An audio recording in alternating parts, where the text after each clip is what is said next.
is a bear. Pull up a chair, pour yourself something worth drinking. Let's talk. I want to ask you a question, and I want you to answer it honestly in your own head before you keep watching. The question is this: if you took the last 20 years of American politics and you stripped off the team colors, red, blue, who's on which jersey, and you just looked at what actually got done, who got rich, who got poorer, which wars got started, which wars never ended, which corporations got bigger, which laws got passed in the middle of the night, which problems were promised away every 4 years and then never actually fixed. If you stripped all the colors off and you just looked at the receipts, could you tell the difference between the two parties? Most regular people I talk to, I mean people who work for a living, who don't go on cable news, who don't get invited to fundraisers, most of them will tell you the same thing.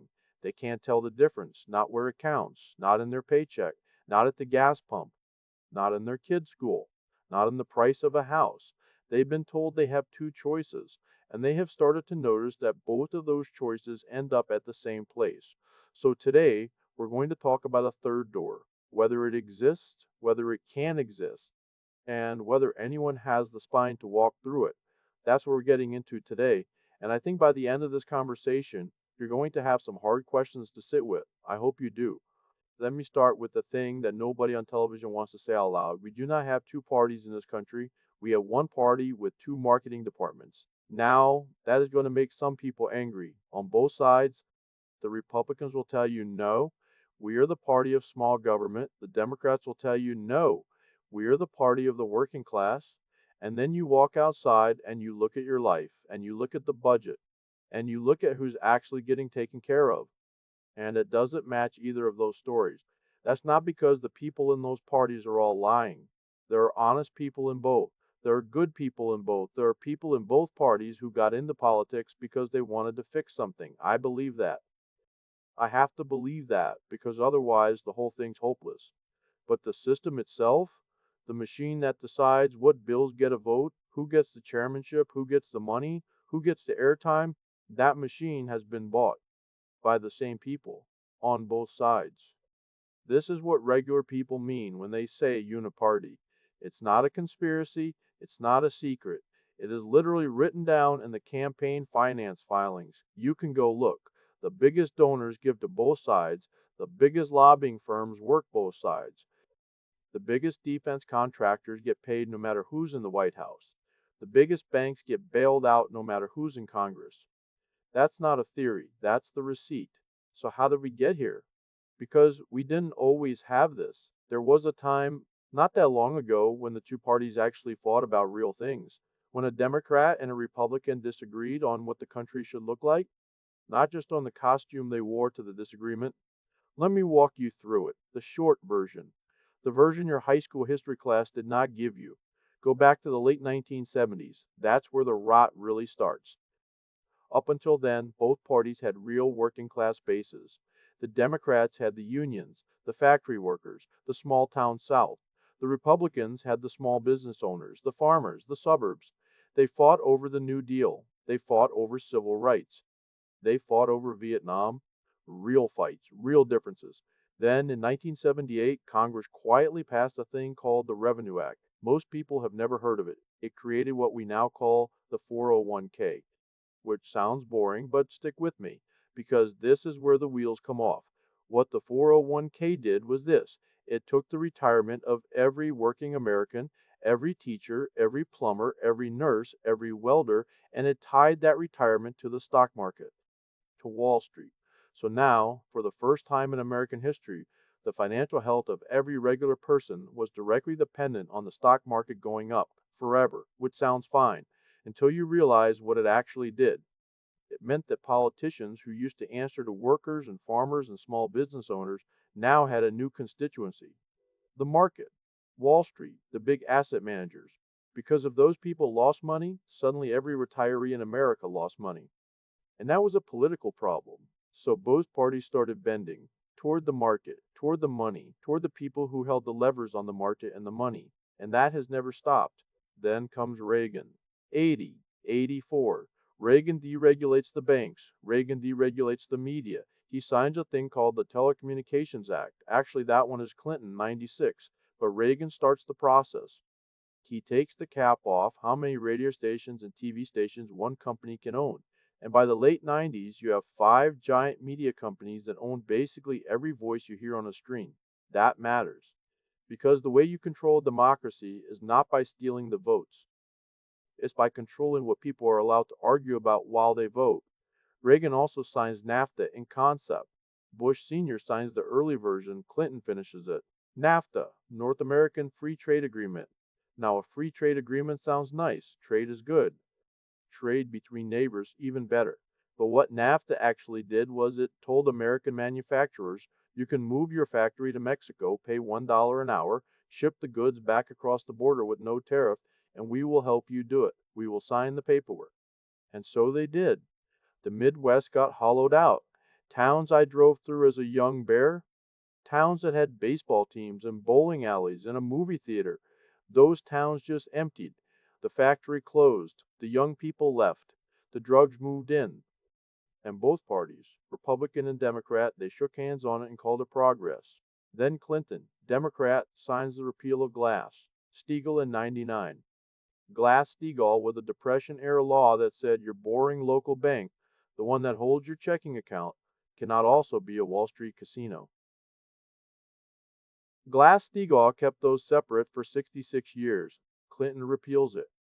Less than 10 years later, 2008, the entire global economy almost collapses because the boring banks turned into casinos. And then we, the taxpayer, you and me, we bail them out. $700 billion. Bush signs it. Obama keeps the money flowing. Now ask yourself, did anybody go to jail for that? No. Did the banks have to break themselves back up? No. They got bigger. Did either party undo the repeal of Glass-Steagall? No. That's the Uni Party. That right there. That moment. Then comes the War on Terror. And this one is the cleanest example I can give you of how both parties became the same party. 2001, Twin Towers fall. The country is in shock. 3 days later, Congress passes something called the Authorization for Use of Military Force, the AUMF, one sheet of paper. It gives the president, any president, the authority to use military force against anyone the president decides was connected to September 11th, or might be, or could be. One vote against it in the entire Congress. One, Barbara Lee, California. The rest of them, Republicans, Democrats, didn't matter. They all voted yes.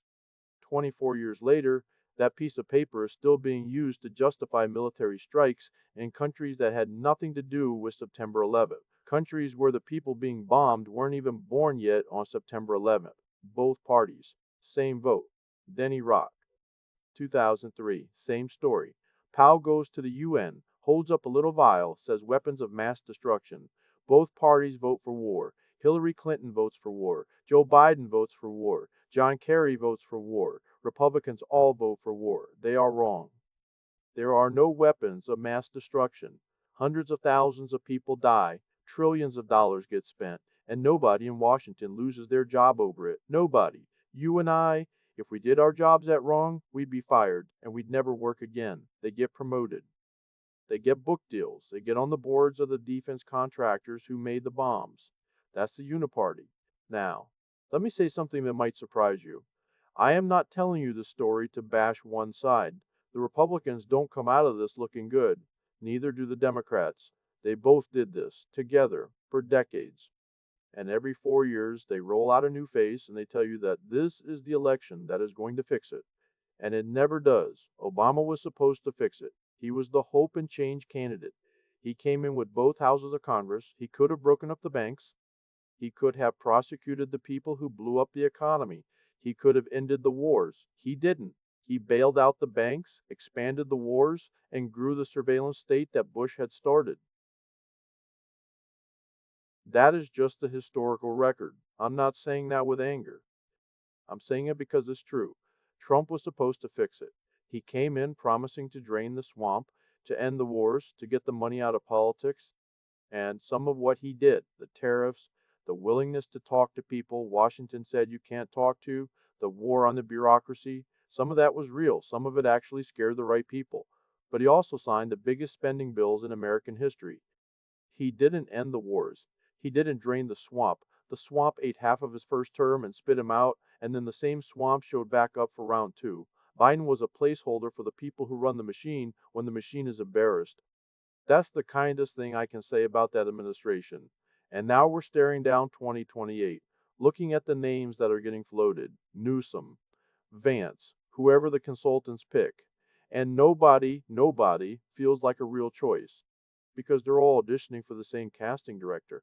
Let's talk about who that casting director actually is, because this is where it gets uncomfortable. If you go look at the top 10 political donors in this country, and you can, this is public, what you will find is the same names showing up on both sides, the same hedge funds, the same defense contractors, the same pharmaceutical companies, the same big tech companies. They give to Republicans, they give to Democrats, they give in the same election cycle to both candidates, sometimes more to the candidate they oppose than the one they support. Why would you do that? Why would a company give millions of dollars to a candidate they supposedly disagree with? The answer is simple: because they don't actually disagree with either of them on the things that matter to them. They disagree on the costume, they agree on the policy, they're buying insurance. Whoever wins, they win. And then there's the foreign money. And this one is the one that nobody on TV will say in plain English. So I'm going to say it in plain English. Foreign governments, foreign sovereign wealth funds, foreign business interests, they cannot legally give directly to American candidates, but they can hire lobbyists. They can hire ex-senators as consultants. They can buy think tanks. They can fund universities. They can pay former members of Congress millions of dollars a year to represent their interests in Washington, and many of them do. The Foreign Agents Registration Act, FAR-A, was supposed to make this transparent, to make sure that when a former senator is being paid by Saudi Arabia, or Qatar, or China, or Israel, or the United Arab Emirates, we the people get to know that. So we know whose interests are actually being represented when this person goes on TV. FARA has been almost completely unenforced for 40 years, so we have a Congress that runs partly on foreign money, funneled through American consultants, and we are not allowed to know whose money it is. That's not democracy, that's something else. And here is the part that I think actually breaks people. The reason most of us feel crazy, the reason the country feels broken even when the official numbers say everything is fine: the culture wars, the endless screaming about pronouns and bathrooms and statues and flags, the constant cycle of new outrage every 12 hours, the thing on TV that you cannot turn off, where two people are yelling and one of them is wearing red and the other is wearing blue. I want to be honest with you, some of those issues are real. People care about them for real reasons. I'm not saying they are nothing. I'm a Christian. I have views. I have a family. I care about what gets taught in school. But ask yourself this: when was the last time the culture war fight on TV cost a single big donor a single dollar? When was the last time a culture war fight in Washington broke up a monopoly, lowered a drug price, ended a war, brought a factory back, cut your tax bill? Never. That's the answer. Never. Because the culture war is the magic trick. It is the thing they want you watching with your left hand, while the right hand picks your pocket. That is not a paranoid thing to say. That is the most rational, observed, with your own eyes thing I can tell you. The culture war is loud because the actual robbery is quiet. So that's where we are. That is the honest map of the country in 2026. We are $39 trillion in debt. We're paying $1 trillion a year in interest on that debt, more than we spend on the entire military. The tax code is 2.4 million words long. Nobody understands it. The IRS itself doesn't understand it. Our wages, adjusted for what things actually cost, have been flat for 40 years. 40 years. A house in the average American town costs about 6 times what a regular family makes in a year. When my dad bought a house, that number was around 2.5. So a young couple today is being asked to pay more than twice what their parents paid, in real terms, for the same starter house. And we are surprised that they are angry. We are surprised that they are not having kids. Our schools are not teaching kids how to read and do math. Our hospitals are charging $20,000 for a procedure that costs $5,000 in any other developed country. Our streets in too many cities are unsafe in a way that they were not unsafe 30 years ago. and both parties, every 4 years, show up and tell us this is the election that fixes it. And it never does. So the question becomes, and this is the question that brought us here today, what do you do about it? Because the standard answer in American politics is you vote. You vote harder. You vote more. You vote for the lesser of two evils. You vote tactically. You vote strategically. You hold your nose. You take what you can get. And a lot of us have been doing that for our entire adult lives. And the country has been getting worse, not better.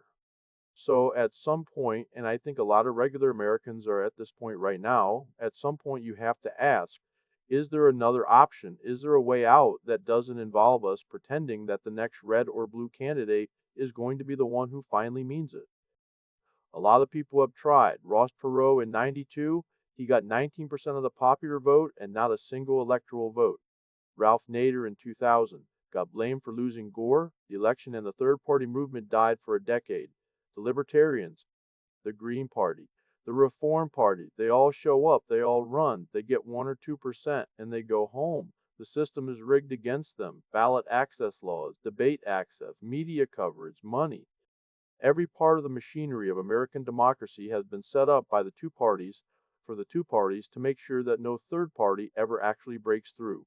And yet, right now, in this moment, there is a group of people building something different. Not a vanity third party, not a protest party, not a grift, an actual structured movement based on a written platform with a 100-day reform plan, with named policies and named principles, built by people who are not professional politicians. It's called the Citizens Party. And the man who brought it to life is sitting across from me right now, and I have a lot of questions for him. Because I am skeptical, I have lived through too many, this is the one, moments to take anybody at their word. So I am going to push. I am going to ask the questions you would ask if you got to ask them. And whether you walk away from this conversation convinced, or whether you walk away thinking we're both crazy, I just want you to walk away thinking. That's the whole job. I'm not the expert here. That's why I brought one. The man I brought in today is a co-founder of the Citizens Party, Cyrus Tank Tatanka. He is a rancher by trade. He is an attorney by training. He spent 8 years on a school board in a small town nobody on the East Coast has ever heard of. Then he spent 4 years getting his teeth kicked in at the state legislature trying to pass campaign finance reform as an independent and learning the hard way exactly how the machine works. He wrote a book about that experience called The People's Floor. I read it on a flight last year, and I haven't stopped thinking about it. He is a bison. He's 7 feet at the shoulder. He drinks bourbon. He doesn't say a word he hasn't thought about for at least 3 seconds. And the party they're building uses a bison as its mascot, which I gave him grief about before we started rolling. He said the buffalo is the only American animal that, when a storm comes, walks straight into it. Everything else runs. I'll let him explain that one. Bear, thank you for the chair. Thank you for sitting in it. Before we get into any of the policy, before we get into a single talking point, explain to me the buffalo, because the rest of the country, if they think about your party at all, they're going to see the logo first. And they're going to wonder what the animal is supposed to mean. It's not a logo, it's a habit. Cattle, horses, most every animal on the plains. When a storm comes out of the west, they turn their tail to it and run east. They try to outrun the storm. The storm catches them, and they spend twice as long inside it. The buffalo, the American bison, he turns his face into the storm and he walks straight through it. He spends less time in the weather than anybody else because he doesn't waste energy pretending he can outrun it. This country has a storm. It's not coming. It's here. The debt, the trust, the schools, the wars. You can turn your tail to it and tell yourself this election or the next election will get you to fair weather, or you can walk straight at it. We picked the bison because we are done running east. All right, that's a better answer than I was expecting. Start at the beginning for me.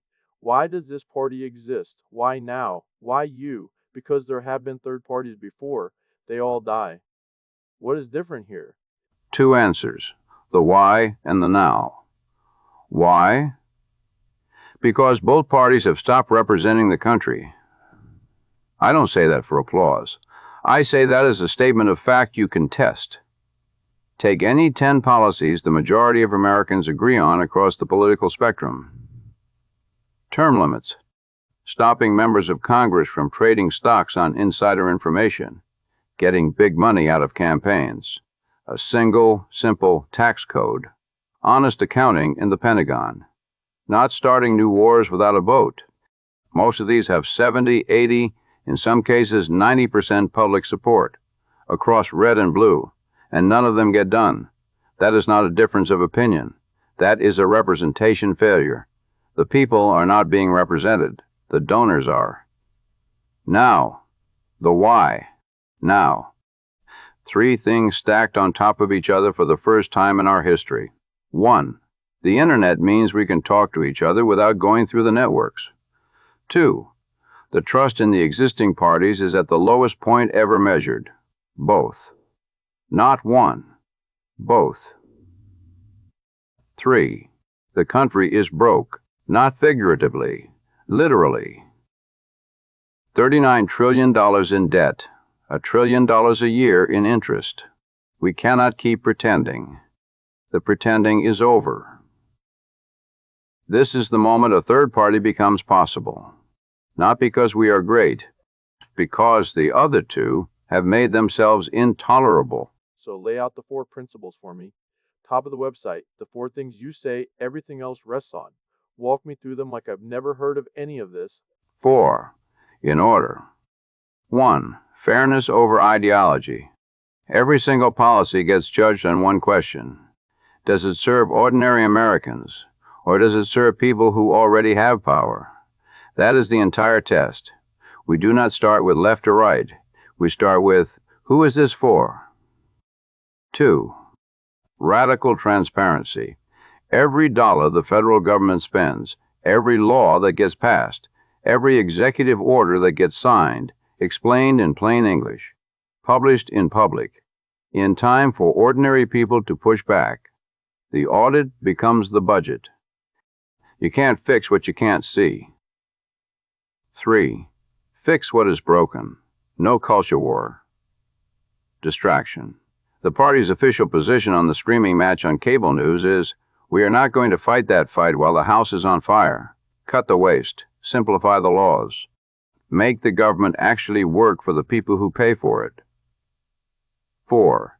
Real democracy. Term limits. Ranked choice voting. Money out of politics. A government that genuinely represents the country. Not the donor class. Not the consulting class. Not the foreign interests. The country. Those 4. Everything else we propose flows from those 4.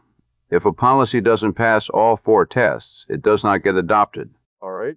I want to push on principle 3, the no culture war rule, because I think that's where you're going to lose a lot of people on day 1. Right now in this country, a lot of people identify themselves politically by their position on the culture war stuff.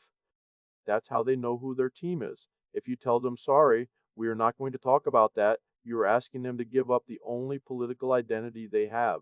How do you sell that? We don't sell it. We show it. Look, I'm not telling anybody those issues don't matter. Some of them matter a great deal. To me personally and to a lot of people I love. What I am saying is, when you look at how the 2 parties have used those issues for the last 30 years, they have not actually solved any of them. They have used them to raise money, to turn out their base, to distract from the things they are not getting done. The Republicans had unified control of the federal government from 2017 to 2019, did not pass a single major piece of pro-life legislation through Congress. They used the issue. They did not solve it. The Democrats had unified control from 2021 to 2023, did not pass voting rights through Congress, did not codify the abortion protections they had been campaigning on for 40 years. They used the issue. They did not solve it.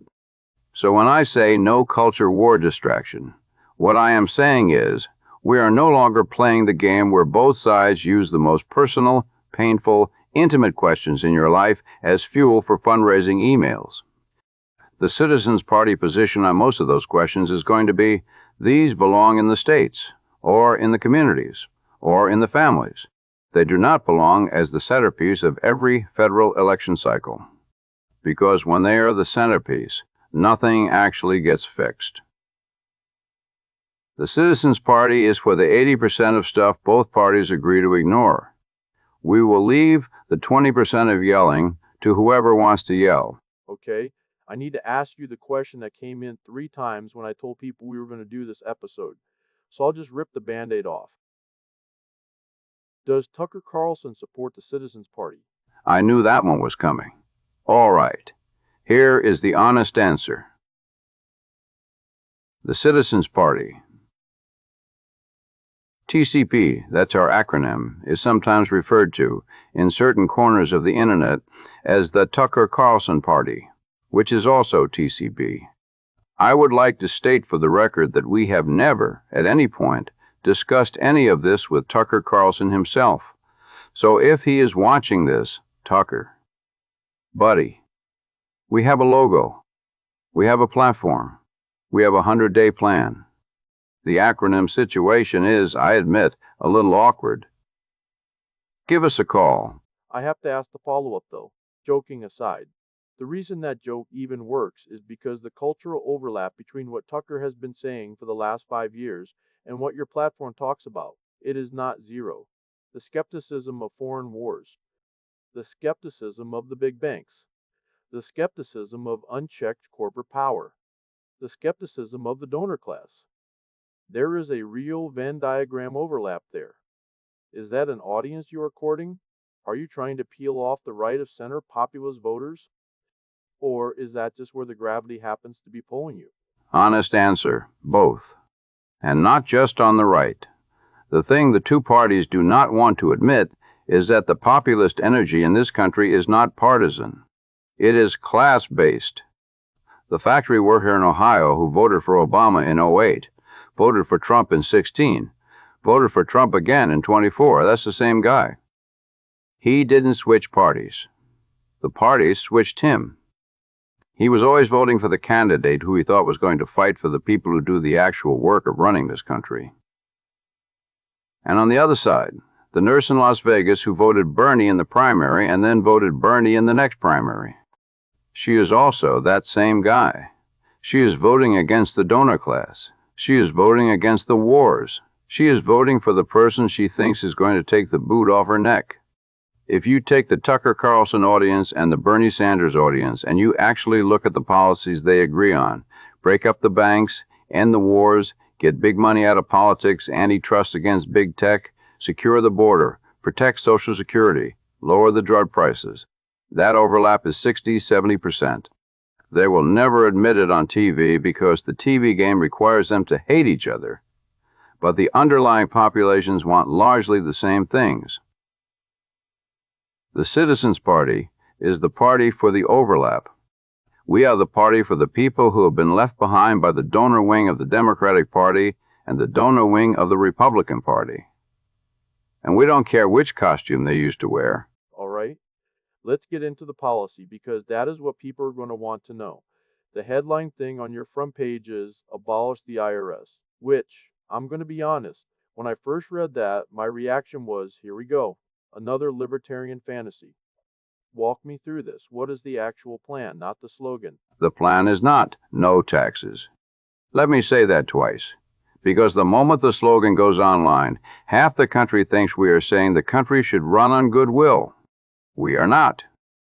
The plan is replace the existing federal income tax system, which is 2.4 million words of code that nobody understands, with a single national consumption tax. 25% on new goods and services at the final point of sale. Used items, food staples, basic medicine, exempt. To protect lower-income families, every household receives a monthly prebate. That is a check, sent in advance, that effectively zeroes out the tax on the first chunk of essential spending up to the poverty line. So, if you are a family making $30,000 a year, the prebate covers the tax on the first $30,000 of spending. Your effective federal tax rate at that income is roughly zero, or even slightly negative. corporate rate gets simplified to a flat 15%. The 55,000-page corporate code gets thrown out. The army of tax lawyers and accountants who do nothing but help big companies avoid taxes. That industry shrinks dramatically because there's nothing left to optimize. Hold on, say that again. Because I think most people just blew past what you just said. You're telling me, and this is a real number, $536 billion a year is what we as a country spend just on the cost of complying with the existing tax code. Paying accountants, buying software, sitting on the phone with the IRS, hours of our lives. $500 billion every year just to figure out how much we owe. $536 billion. That is the IRS taxpayer advocate's own number, from the IRS itself. Not from us, from them. That is more than the entire federal education budget. That is roughly the size of our annual deficit in some years. That is $500 billion of pure friction. Money that does not pay for a single road, does not teach a single child, does not employ a single soldier. It exists because we have built a system so complicated that the country has to pay an entire parasitic industry just to interpret it. A consumption tax, collected at the point of sale, the same way state sales tax already works in 45 states, eliminates almost all of that friction. The cash register does the math. April 15th becomes a normal Tuesday. It also makes the underground economy contribute. Right now, drug dealers, off-the-books contractors, foreign tourists, billionaires with offshore accounts, they all pay nothing into the federal pot. Under a consumption tax, when they buy a new car or a Rolex or a steak dinner, they pay. Everybody who consumes pays. There is no escape, no loophole, no army of lawyers. I don't know if I believe that. Walk me through it. 25% on top of every purchase sounds enormous. The average person walks into a grocery store, sees a $100 bill turn into a $125 bill at the register. They are going to riot. Right. So two things. First, food, basic medicine, and used goods are exempt. So your grocery store run is not affected. The $100 grocery bill is still $100. Second, and this is the part the slogans never communicate, the price of everything is already inflated by the embedded cost of the existing tax system. Every product you buy today has, baked into its price, the income taxes paid by every worker who built it, the payroll taxes paid by the company, the corporate taxes paid up the supply chain, and the compliance cost of all of it. Economists who study this estimate that 20 to 25% of the retail price of most goods is, right now, hidden tax. When you abolish the income tax and the payroll tax and the corporate maze, all of that hidden cost drops out of the price. The before-tax price falls. Then the consumption tax goes on top. Net effect for most consumers, roughly flat. For lower-income consumers, with the prebate, net positive. For the high-end consumer who buys a new yacht, a new mansion, a new private jet, yes, they pay more. As they should. The rich do not get rich by spending. They get rich by accumulating. Today's income tax system taxes the wage earner heavily and the accumulator lightly, because the accumulator gets paid in capital gains, in carried interest, in stock options, in deferred compensation. A consumption tax taxes the spender. The bigger the lifestyle, the bigger the bill. The lifelong saver, the modest household, they make out the best. And the IRS itself. The agency. What happens to all those employees? Because this is the part where the cynical voice in my head says, Washington has never abolished an agency in my lifetime. You are right to be cynical. The IRS, as currently structured, employs around 90,000 people. Under the consumption tax model, you still need a small federal collection authority, call it the Federal Revenue Service, that audits state sales tax remittance, handles cross-border commerce, and runs the prebate distribution. Roughly 5,000 employees instead of 90,000. The other 85,000, most of them are good public servants who took a job to support their families. We do not throw them on the street. The transition is phased over 4 years. Voluntary buyouts, retraining stipends, hiring preference at other federal agencies that genuinely need staff, VA, Social Security, the actual functions that touch citizens. Nobody gets evicted. Nobody starves. But the bloated, weaponized 2 million word tax code enforcement apparatus that has been used to harass political opponents under both parties, that goes away. Permanently. Let me move you to the next big one, term limits, because this is the one that every American has wanted for 30 years and somehow it never gets done. Why hasn't it gotten done? And what makes you think your version of it gets done? It hasn't gotten done for one reason and one reason only. You are asking the people who would lose their job to vote to take their job away. Of course they don't do it. The poll numbers on term limits are absurd.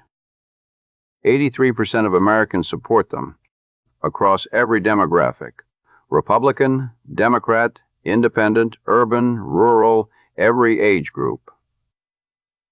There is almost no other issue in American politics with that level of agreement, and it has not moved an inch in 30 years. The Citizens Party version, which is on the website, 12 years in the House, 12 years in the Senate. Separate clocks. So a House member who serves 12 years can still run for Senate, and vice versa. Lifetime federal cap of 24 years in elected federal office. Supreme Court justices, lifetime tenure preserved, but mandatory retirement at age 80. That last part is non-negotiable. The country deserves a court whose median justice is not 83 years old.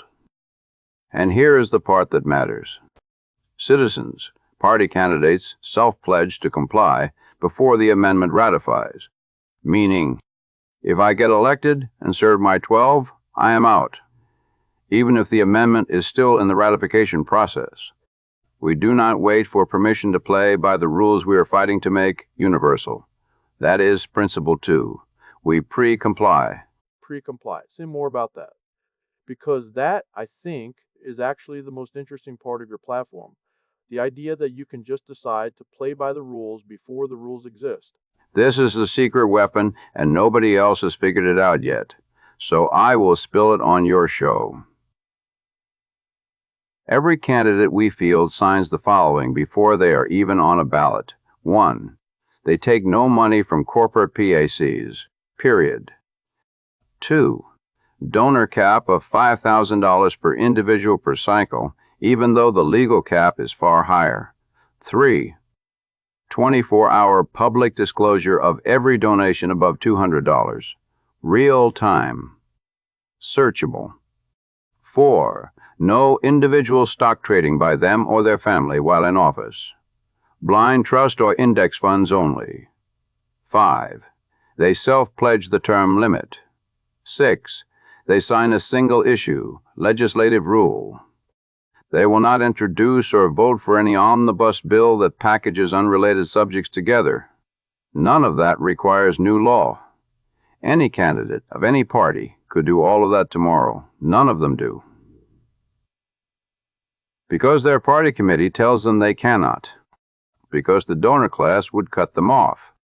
So the Citizens Party candidate shows up at the debate against the Democrat and the Republican, and they can say, I have already done the thing.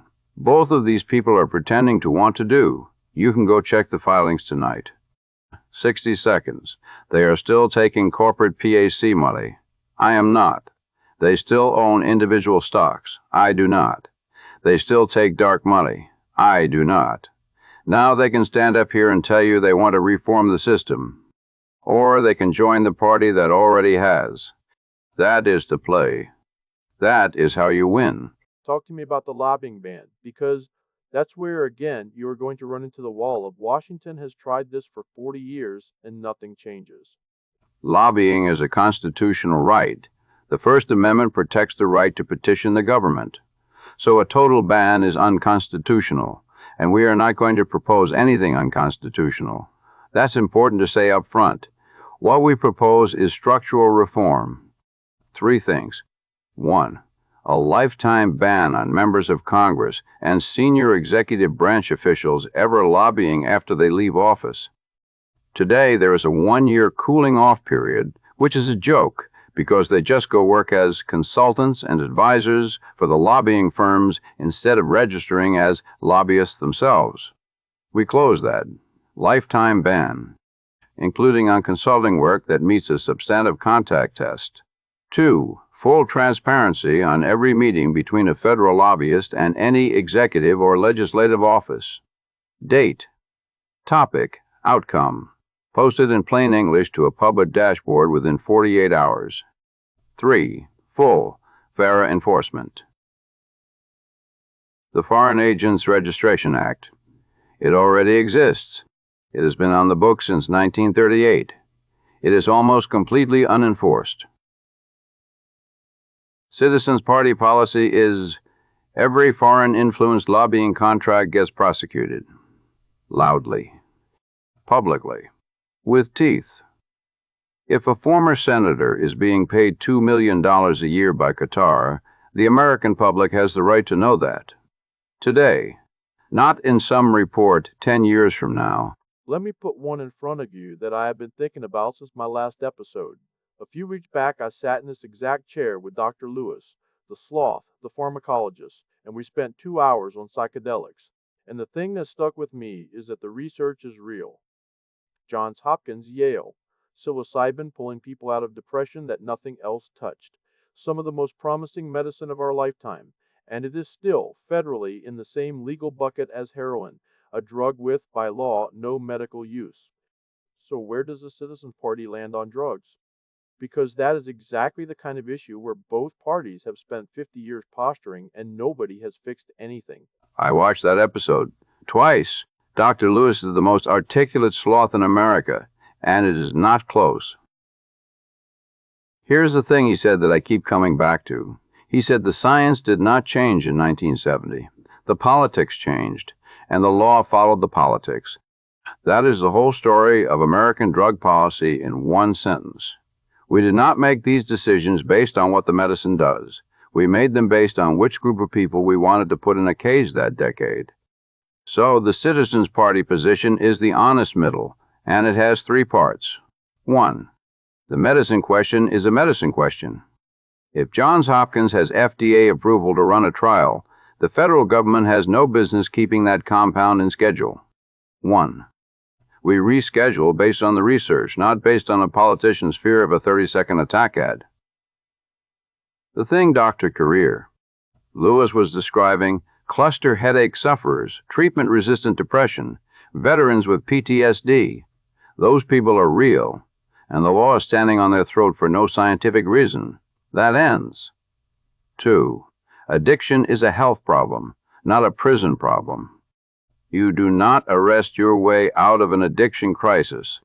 50 years of the drug war prove that, with about $1 trillion of evidence, we move the money from cages to treatment. But, and this is where we split from the left, trafficking is still a crime. Poisoning a community for profit is still a crime. There is a difference between the sick person and the predator, and the law should be able to tell them apart. 3. It goes to the states. Same as most of the social questions. Colorado is not Mississippi. A one-size federal drug policy was always going to be wrong for somebody. Let the states run their own experiments and let the country watch what actually works. The short version. Stop jailing the sick. Stop protecting the cartel. Stop letting Washington overrule a doctor and a research lab. Your Dr. Louis could have said it better. But that is the platform. But you just told me the party does not fight the culture war. And drugs, that is about as culture war as it gets. How is this not you picking a side? Because I am not telling you what to think about a guy getting high in his apartment. I have my own views on that, and I will keep them to myself. What I am telling you is that the federal government should not be able to overrule a hospital and a peer-reviewed trial. That is not a culture position. That is a who decides position. Doctors and researchers decide what is medicine, not a senator who needs to look tough before a primary. The culture war wants you arguing about whether drugs are good or bad. The Citizens Party is asking a smaller, more useful question. Who gets to decide? And the answer, for the medicine, is the people who actually study it. Okay, I want to take a step back because we have been deep in policy, and I have a question that is, I think, bigger than any single policy. You are trying to start a third party. Every previous third party in American history has failed at the federal level. The Bull Moose Party in 1912 was the closest anybody ever came, and Teddy Roosevelt was already a former president when he ran. He still lost. So tell me, what is your actual strategy? Because there are basically two schools of thought, and they contradict each other. One school says, start small. School boards, city councils, state legislatures, build up over 20 years. The other school says, go big, run for president, run for House, run for Senate, all in the same cycle. Take the country in one election. Which school are you, and why? This is the most important question you have asked me, and I'm going to give you the honest answer, which is going to upset the people who have been told the other thing their whole lives. The grassroots up strategy. Start at school boards, win city council, build a state legislature, then maybe Congress in 20 years, then maybe a presidential nominee in 40 years. That strategy has never worked, not once, in American history. No third party has ever come up from the school board level and broken through at the federal level. The closest anybody got was the Republican Party in 1854, and that is the only successful third party emergence we have ever had, and they did not do it from the school board up. They did it by collapsing an existing major party from above with a single explosive issue and putting Abraham Lincoln on the presidential ballot within 6 years of the party's founding. The grassroots approach feels intuitive. It feels humble. It feels right. It is, politically speaking, suicide. Hold on. Walk me through that. Because everything I've ever read about American politics says you have to build from the bottom up. The school boards are where the next generation of candidates come from. The local officials build the name recognition. That is the textbook. Right. And the textbook is written for the two existing parties, who already have a national brand, who already have ballot access in every state, who already have a presidential nominee guaranteed, who already have media coverage on tap. For them, yes, the school board to State House to Congress pipeline makes sense. For a new party, the math is different, because the structural disadvantages compound at every level. If we run a candidate for school board in 1998 under a brand new party name and she wins, what happens? She becomes a school board member with no party support behind her, with no other Citizens Party officials anywhere. She votes on textbooks and bus routes. Nobody outside her town has ever heard of her. The party brand at the federal level is still zero. And 4 years later, she runs for state assembly and loses because the state party machinery on both sides has lined up against her and she has no national resources. Run that play in 500 school boards across the country. 20 years later, you have a few hundred school board members and a couple of state legislators, and 0 federal seats. And the national brand is still, at best, a curiosity. Meanwhile, the Greens and the Libertarians have actually tried versions of this for 40 years. They have elected mayors, they have elected state legislators, and the federal needle has not moved 1 millimeter. So what is the alternative? Because if grassroots up doesn't work, and I'm willing to grant that just from looking at the historical record, what does work? The only strategy that has any historical chance of working is what I call the national wave play. You go all in one presidential cycle, across the entire country, at every federal level, simultaneously. That means one presidential nominee, serious, capable of clearing 15% in the polls so they get on the debate stage. That last part is the gate. 15%, national, by a certain date. Otherwise, no debate. No debate, no breakout. At the same time, the same cycle, you field 100 candidates for the House of Representatives in carefully chosen districts, mix of red and blue and purple. Not in every district, that's a waste of resources, but in a critical mass that, if they win, gives the party a meaningful bloc in Congress. At the same time, 15 candidates for Senate in the cycle's open seats, also carefully chosen. And you ask the American people one simple thing. Do you want this country fixed, or do you want to keep doing the same thing for the next 8 years and watch it get worse? That is the only play. There is no other play. Anybody telling you they are building a third party from school boards up is, at best, running a charity. At worst, they are sucking the energy and the money out of the actual reform movement. Now hold on. Because what you just said is going to sound to a lot of people like it can't possibly work. You are saying run a presidential candidate, run 100 House candidates, run 15 Senate candidates in one cycle, all under a brand new party. Where's the money for that? Where are the candidates for that? Where's the organization for that? Fair question. So let me answer it honestly. The money is not the hardest part. The two parties spent, combined, a little over $16 billion in the 2024 cycle. We do not need to match that. We need a fraction of it. A serious third-party effort needs, call it $500 million to $1 billion across the cycle. That is achievable through small dollar donations and a few large donors who are tired of writing checks to the existing two parties and getting nothing for it. There is more of that money than people realize. The candidates is the harder part. But here is the thing.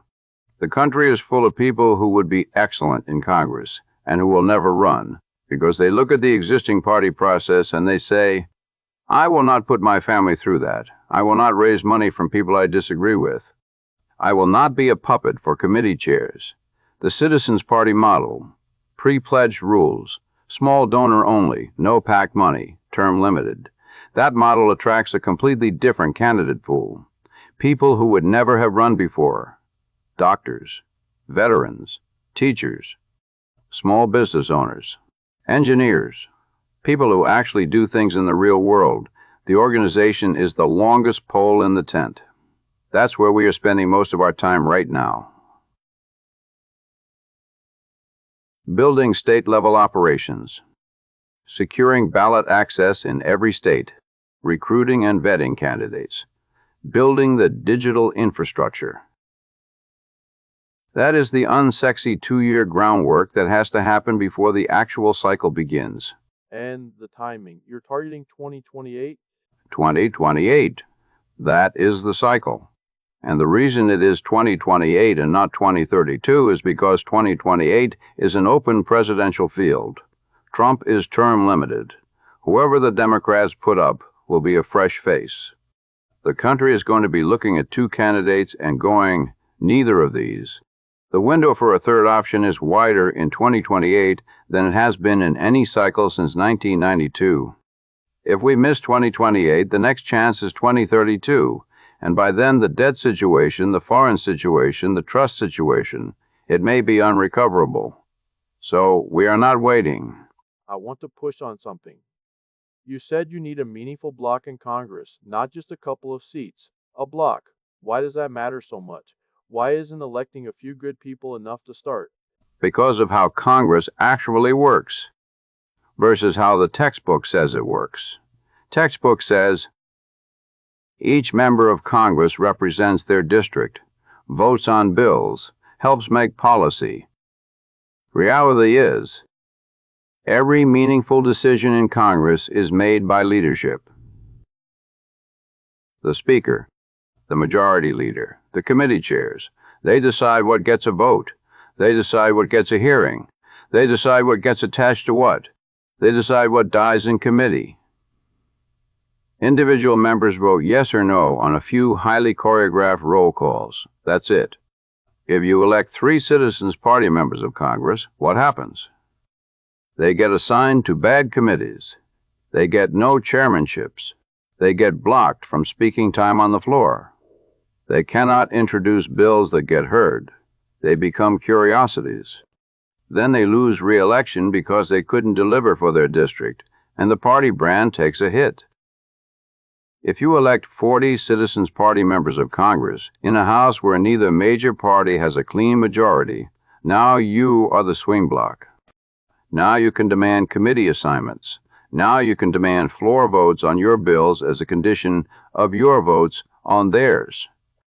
Now you can extract the structural reforms, the single subject rule, the 72-hour read time, the lobbying transparency, as the price of legislative cooperation.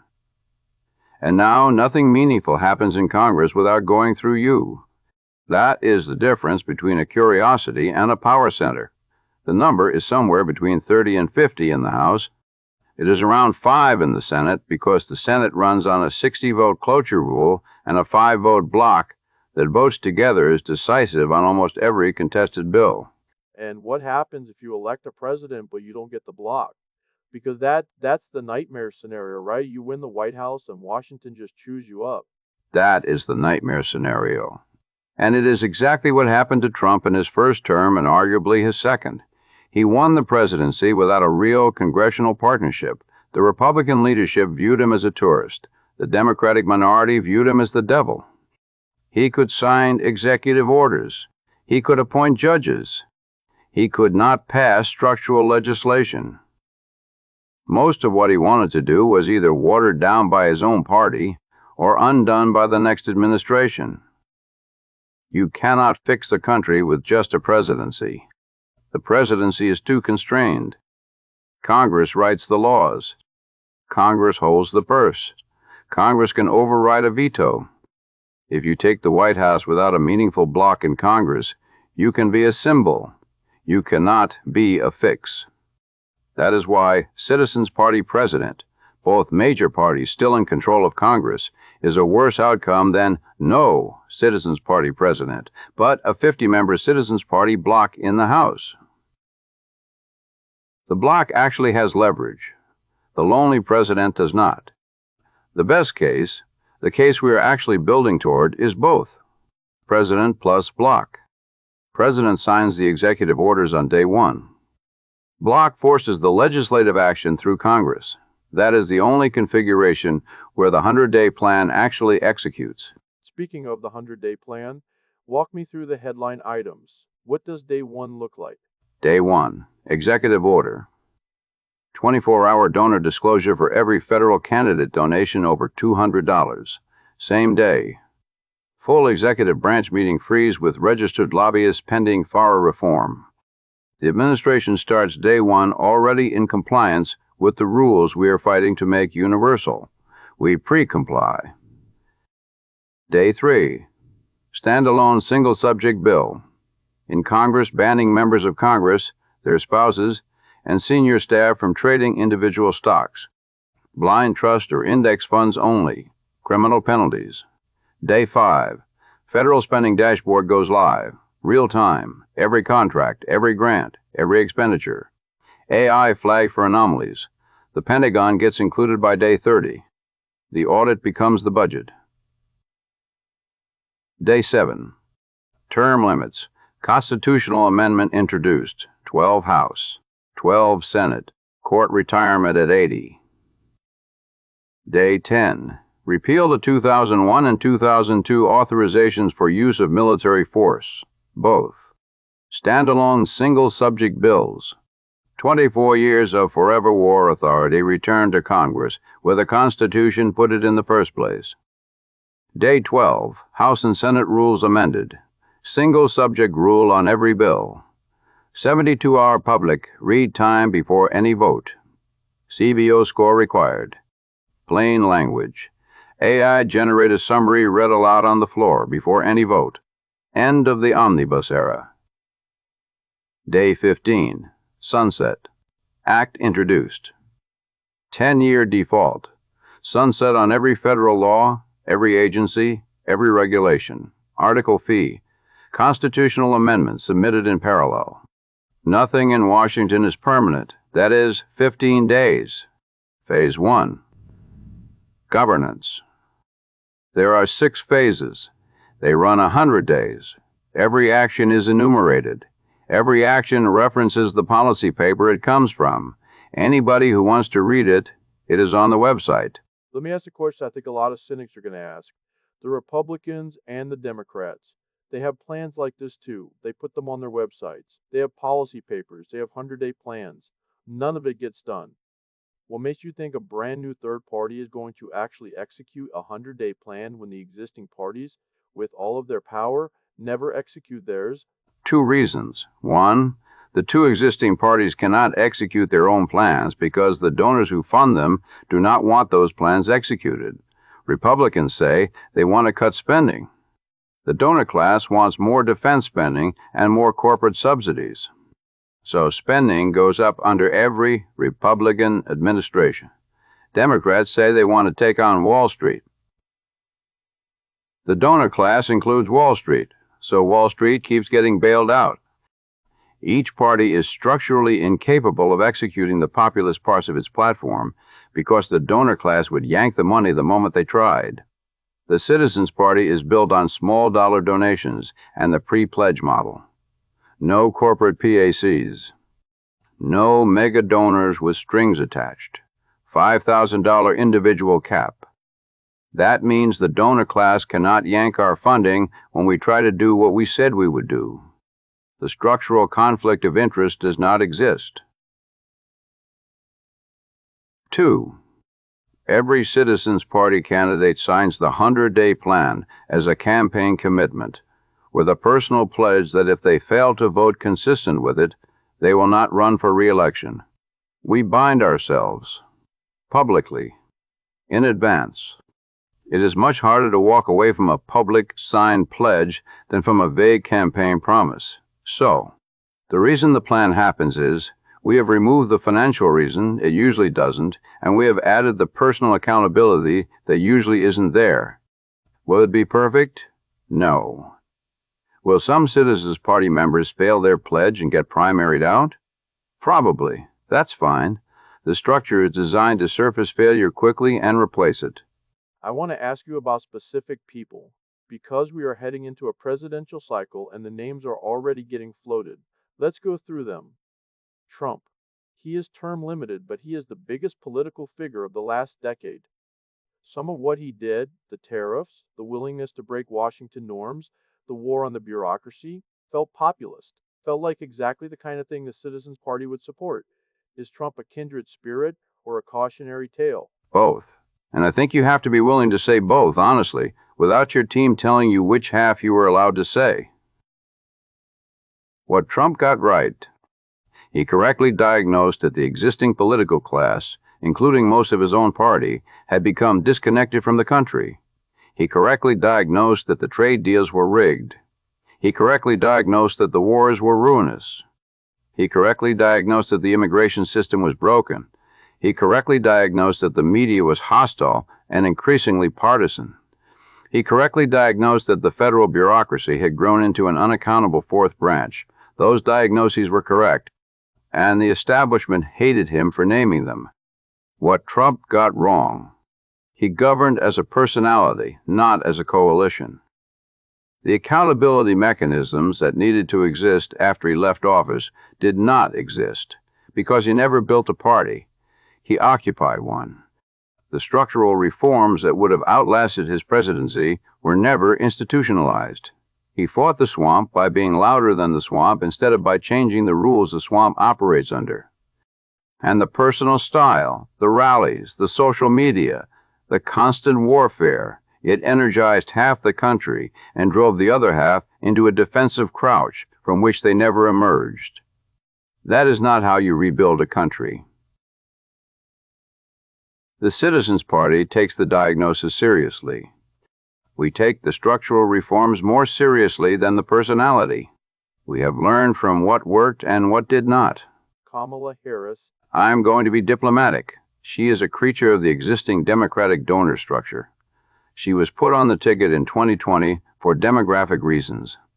She was elevated to the top of the ticket in 2024 because the existing party leadership ran out of options and time. She has never demonstrated independent policy convictions that I'm aware of. Her career was built inside the prosecution and politics machine of California, which is one of the most heavily donor-influenced political structures in the country. None of that means she is a bad person. She may be a perfectly decent person. It means she is exactly the kind of candidate the existing system produces. Smooth, vague, loyal to the consultants, acceptable to the donors, unable to articulate a worldview not given to her on a teleprompter. If the country wants more of that, the Democrats will be happy to provide it. Newsom is the most polished candidate of his generation. Excellent on camera, disciplined, photogenic, tightly managed. He is what happens when you take the modern Democratic Party donor preferences and you cast the role from central casting. The substantive concern is, California, under his governorship, has become a case study in what happens when one party has uninterrupted control of a state for decades. Cost of living crisis, housing crisis, homelessness crisis, energy reliability problems. A state that is, on paper, the fifth largest economy in the world, and yet a state that is hemorrhaging middle-class residents to Texas and Idaho. That is not a record I want scaled to the entire country. I will give Newsom this. He is a more talented politician than Kamala Harris. The Democratic donor class knows it. He is the frontrunner unless something disrupts the field. The Citizens Party intends to be that disruption. Vance, J.D. Vance, the current vice president, heir apparent on the Republican side. Of all the establishment track candidates of this cycle, he is the one I take most seriously. He has an authentic working-class biography. He has demonstrated, in writing, that he understands what happened to Middle America in a way that almost nobody else in either party does. He has been willing to break with Republican orthodoxy on foreign policy and on big tech. The reservation is, he is now embedded in the existing Republican donor structure. He took the vice presidency, which means his future political life depends on staying inside the party that owns him. The diagnostic instincts may be right. The structural willingness to take on his own donors? Unproven. Possibly impossible from inside. If Vance ran for president and won the nomination on a platform indistinguishable from ours, including the small donor pledge and the corporate PAC ban and the term limit pledge, we would have a serious internal argument about whether to run a presidential candidate against him at all. That argument has not happened. It is not on the table today, but I will tell you straight up that it is not impossible. That's a more nuanced answer than I expected on Vance. Let me ask the broader question. What about, and I mean this earnestly, what about the people who are going to watch this conversation and they're going to say, this is a spoiler, this is the Ralph Nader play. You are going to siphon 5% off whoever the slightly less terrible candidate is, and you are going to hand the country to the slightly more terrible candidate, and the people will pay the price. I respect the question. I have heard it 1,000 times. I am going to answer it as honestly as I can. 1. The lesser of two evils. Framing is exactly how we got into the mess we are in. Every cycle, both parties tell their voters that the other guy is a civilizational threat, so you must vote for our nominee, no matter who he is. That logic has been used to ratchet down the quality of nominees in both parties for 30 years. Because the moment your party knows you will vote for them out of fear, they no longer have to give you a candidate you actually believe in. Fear-based voting is a death spiral. We are at the bottom of it. The way out is not to continue voting from fear. The way out is to vote for what you actually want and start punishing the system that has been holding your vote hostage. 2. The spoiler. Math is real, but it works in both directions. A Citizens Party candidate pulls roughly equally from the populist wing of both major parties. The disaffected Trump voter who feels the Republican establishment never fought for him. The disaffected Bernie voter who feels the Democratic establishment never fought for her. the independents who are 60% of the actual electorate and feel unserved by both. We are not a left spoiler. We are not a right spoiler. We are a center-out movement. And the polling, in the cycles where serious third-party candidates have run, supports that. Parole pulled roughly equally from both sides. The data is there. 3, and this is the one I think matters most. The country cannot survive another 20 years of lesser of two evils. The debt curve does not allow it. The institutional trust curve does not allow it. The foreign threat curve does not allow it. We are out of lesser of two evils, cycles. The math has run out. So whether or not you like the third option that is being offered, you have to confront the fact that the two options on the table are not going to fix this. And nobody is coming to save us except us. I respect the spoiler concern. I do not accept the spoiler framing. The thing that worries me, and I want to put this on the table because you should have to answer it, is what happens if you actually do break through? What happens if you get the president? You get 50 seats in the House, you get 5 in the Senate, and then the entrenched powers. The agencies, the courts, the media, the donor class. What happens when they decide they are not going to let this happen? Because that has happened before in American history, and it has not always ended well. It is the question that keeps me up. I will not pretend otherwise. The honest answer is, the resistance from the existing power structures will be enormous. Every major media outlet will be hostile from day one. Most of the federal bureaucracy will resist. The intelligence agencies will leak. The judiciary, depending on the configuration of the courts at that moment, may be a break. Foreign governments will see opportunity in destabilizing a movement they cannot buy. Corporations will threaten to relocate. Wall Street will threaten capital flight. Cable news will run 24/7 coverage suggesting the Republic is in crisis. That is the cost of doing this seriously.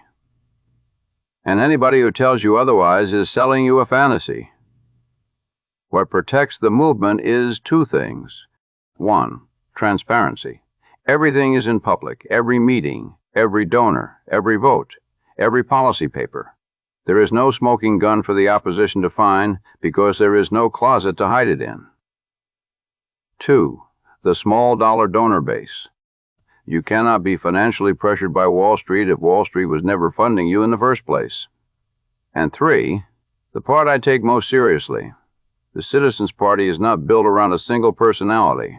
It is built around a platform and a pledge. If they take out the president, the bloc remains. If they take out the bloc, the platform remains. If they discredit the platform, the principles remain. The movement is built to survive the standard playbook. The powerful use to kill any movement they cannot buy. We learn from every previous failed third party, including the ones that failed catastrophically. I want to ask one more big picture question before we get to the rapid fire stuff. Talk to me about the regular person watching this. The person who is at home tonight, exhausted, who has work in the morning, who has kids, who agrees with most of what you're saying, but who genuinely does not know what they're supposed to do about it. They are not going to run for office. They are not going to give $1 million. They are one person in a country of 340 million. What is the ask from you to them tonight? The ask is simple, and it is small, and it actually works. 1, read the platform, 20 minutes, out loud to yourself in your own house. Decide for yourself if it is honest, not because somebody on television told you, because you read it. 2, if you agree. Sign up at the website. Email address. That is it. We are not asking you for money. We are asking for your name. Because a movement of 200,000 names is a curiosity. A movement of 3 million names is a force. A movement of 15 million names is the next major party in this country. The number of names is the number of votes, is the number of doors that open. That's simple. 3, talk to 2 other people. Not your loud uncle on Facebook. Not the person you know is going to argue. 2 regular people. People whose vote you respect. 2. That's it. If everybody does that, the movement doubles every cycle. The math is unforgiving in the best possible way. Read. Sign up. Tell 2 people. If you do that, if a few million people watching this episode just do that, by next year the polling moves. By 2028, the Citizens Party is on every debate stage. By 2030, the country has a real third option, and nobody had to do anything heroic. They just had to stop assuming they were powerless. Because they are not powerless, that is the lie. They have been told they are powerless. They are not. All right. Every episode we end with the final round. Rapid fire. No long answers. Just what comes to mind first. Ready? Ready. Favorite president. Any era. Calvin Coolidge. Most underrated man ever to hold the office. He did the job, said almost nothing, balanced the budget, and went home when his time was up. The Citizens Party model in human form. Most overrated president. Woodrow Wilson. Centralized power, jailed political opponents, segregated the federal civil service, and got us into a war we had no business being in. The professoriate loves him. I do not. Whiskey or beer? Bourbon. For drinking. Beer for finishing a fence post. The Constitution. Living document or original meaning? Original meaning with an Article V amendment process that we should actually use. The whole point of the amendment process is so we don't have to pretend the words mean things they don't. If we want to change the document, change it the way it says. Best movie about American politics? Mr. Smith Goes to Washington. Frank Capra.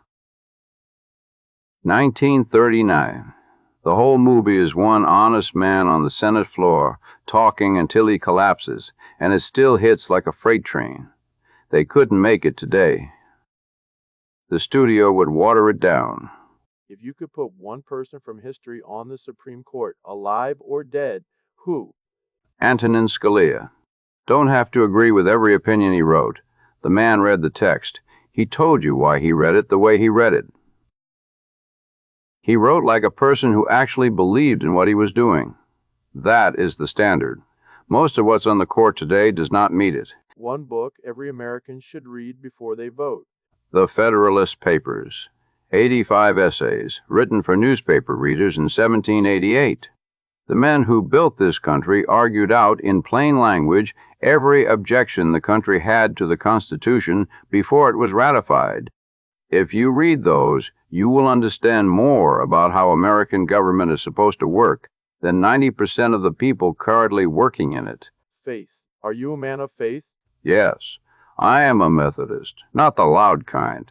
The kind that goes on Sunday and tries to be a little less of a fool on Monday than he was on Saturday. I don't think the Citizens Party is a Christian party. We have Jews and Catholics and Muslims and atheists in the founding group. I think the principles we hold are compatible with most serious moral traditions. That's the point. What scares you most about the next 4 years? The interest payments on the debt cross the entire defense budget, and there is no political will to do anything about it. The whole national budget eventually becomes pay the interest, pay the entitlements, fight whatever war the donor class wants this year, and nothing left. The country becomes a hollow shell that exists to service its debt. That is the scenario I cannot stop thinking about.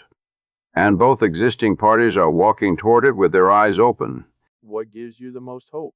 The regular American. The fact that when I drive across this country and I sit down at a diner in a town nobody on cable has ever heard of, the people I talk to are kinder, more honest, more clear-headed, and more reasonable than anything I see on television.